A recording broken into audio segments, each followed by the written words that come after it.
ఏమన్నా చెప్పాలో చెప్పేస్తే అయిపోయిన తర్వాత మన పార్ట్ ఏదైతే ఉందో ఆ పార్ట్ మళ్ళీ మీకోసం తీసుకొచ్చినాయి. అది మాట్లాడుకున్నాం మన దగ్గర ఇప్పటివరకు. అది రామరావు అది అయిపోయింది.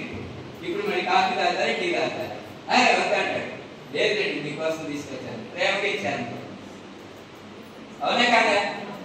వర్తమానంలో ఉండాలి. జ్ఞానం అంటే వర్తమానంలో ఉండాలి. నాకు ఇది జరగట్లేదంటే ఏం మాస్టర్ నోరు తెసి అడగదు. మీ లోపల చెప్పుకోండి, నాకు ఇది జరగట్లేదంటే ఏంటి, నా కారణం ఏంటని మీరు అడగండి. నేను ఎక్కడ సరి చేసుకోవాలని అడగండి. అప్పుడు మీరు సరి చేసుకుంటే మిగతాది ఆటోమేటిక్గా సరి అవుతుంది.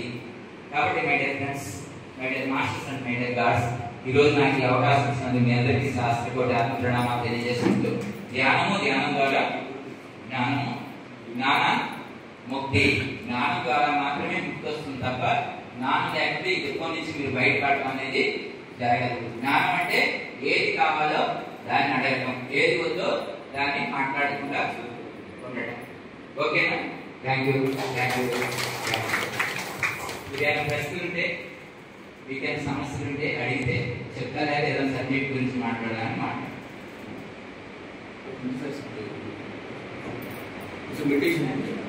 ఎలా ఉంది?